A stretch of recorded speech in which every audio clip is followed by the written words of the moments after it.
শোণিতপুৰ জিলাৰ অন্তৰ্গত ঢেকিয়াজুলি আৰক্ষী থানা এলেকাৰ গেৰুজুলি গাঁৱৰ এগৰাকী বৃদ্ধ যোৱাকালিৰ পৰা নিৰুদ্দেশ হৈ আছে। সেয়েহে উপায়ন্তৰ হৈ আজি সংবাদ মাধ্যমৰ কাষ চাপিছে পৰিয়ালৰ লোক।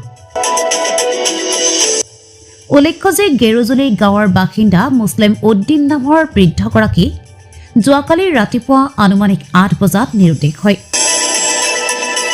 পৰিয়ালৰ লোকে আত্মীয় স্বজনৰ লগতে বিভিন্ন ঠাইত বিচাৰ খোচৰ কৰে যদিও কোনো সন্ধান নাপালে। সেয়েহে যদি কোনো হতাশয় লোকে বৃদ্ধজনৰ কোনো সন্ধান পায় তেন্তে 8787347219 অথবা 9365125207 নম্বৰত যোগাযোগ কৰিবলৈ পৰিয়ালৰ লোকে অনুৰোধ জনাইছে।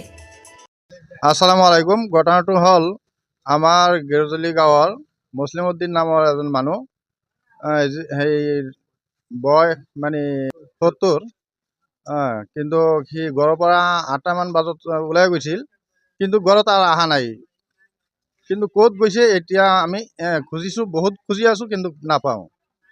সেইটো কাৰণে আমি অনুৰোধ কৰিছোঁ যাতে যাৰেই সন্মুখত পৰে যাতে আমাৰ ঘৰত অলপ মানে খবৰটো কৰে, যাতে আমি গৈ পেলাই আনিব পাৰোঁ। সেইটো কাৰণে আমি ৰাইজক অনুৰোধ কৰিছোঁ। যোৱাকালি দিনৰ 8 বজাত গেৰুজুলি গাঁৱৰ মুছলিম উদ্দিন নামৰ মানুহ এজন বয়স 73 বছৰ, তেখেত ঘৰৰ পৰা নিৰুদ্দেশ হয়। তাৰপিছত পৰিয়ালৰ লোকে দিনটো আৰু যোৱা ৰাতি আজি দিনটো বিচাৰ উচাৰ কৰাত তেখেতক পোৱা নাই।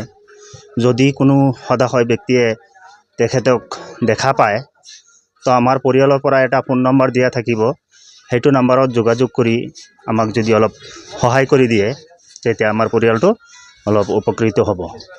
ঘটনাটো মানে আমাৰ যোৱাকালি ৰাতিপুৱা 8টামান বজাত গেৰুজুলি গাঁৱৰে এজন মুৰব্বী মানুহ আমাৰ পৰিয়ালৰ মানুহ তেখেত নাইকিয়া হৈ গৈছে। গতিকে আমি পৰিয়ালৰ মানুহ আৰু ওচৰে পাজৰে মানুহে বহুতে খোজাখুজি কৰিছোঁ, এতিয়ালৈকে মানুহজনৰ কোনো সন্ধান পোৱা নাই। গতিকে কোনোবা মানুহে যদি সন্ধান পায় তেতিয়াহ'লে দয়া কৰি আমাক খবৰ দিলে আমি গৈ পেলাই যাতে পাওঁ। আৰু আমি সকলো ৰাইজকে অনুৰোধ জনাইছোঁ, যদিও মানুহজনক আমি পাওঁ তেতিয়াহ'লে আমি এটা আনন্দিত, আমি সকলোৱে আমাৰ গাঁৱৰ মুৰব্বী আমাৰ পৰিয়ালৰ মাজত মানে আনন্দিত হ'ব। গতিকে তেখেত সকলোকে আমি অনুৰোধ জনালোঁ যাতে আমাক অকণমান খবৰ দিয়ে। আৰু আমাৰ মোবাইল নম্বৰটো আমি দি আছোঁ। আমাৰ এই মোবাইল নম্বৰত আপোনালোকে যোনে য'ত পায় আমাক অকণমান ইনভাইট কৰে যাতে আমি পাই যাওঁ। আৰু আৰক্ষীক জনাইছোঁ, চবকে জনাইছোঁ আমি।